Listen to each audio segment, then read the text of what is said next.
An advocate from a Cree Nation in Alberta has been fighting for improved financial accountability from First Nations leaders for the past 5 years. Now she says it's time for Ottawa to do more, including institute an auditor general dedicated to First Nation finances. Andrea Hunkar reports. I caught up with Sherry Green, who we first reported on in 2016. That's when she led a protest through her community of Samson Cree Nation, calling for a forensic audit over concerns of spending by her former chief and council.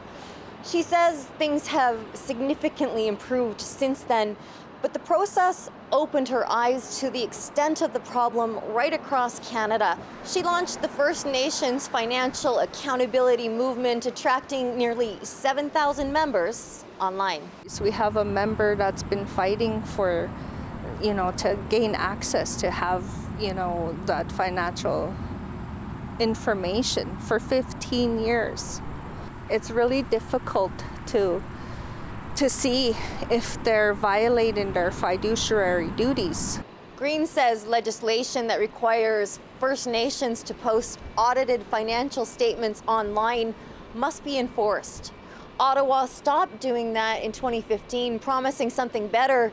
Green's still waiting. It's really difficult that this issue isn't even being addressed when our people are doing everything that they can to jump through these hoops to try to get the information, and there is no help out there. She says legal action is too expensive for most, and complaining to Indigenous Services Canada, too long and complicated. Ottawa owes grassroots Indigenous people better treatment than that. None of the rest of us have to depend on our own pocketbooks and our own lawyers to hold our own leaders accountable. It is wrong and unfair and unethical to do that to Indigenous folks who are just standing up and asking for basic information that all the rest of us take for granted. It's the reason they're calling for an auditor general dedicated to First Nations finances. It's our democratic right. Indigenous Services Canada says prior to COVID-19, 90% of bands posted their financial statements online.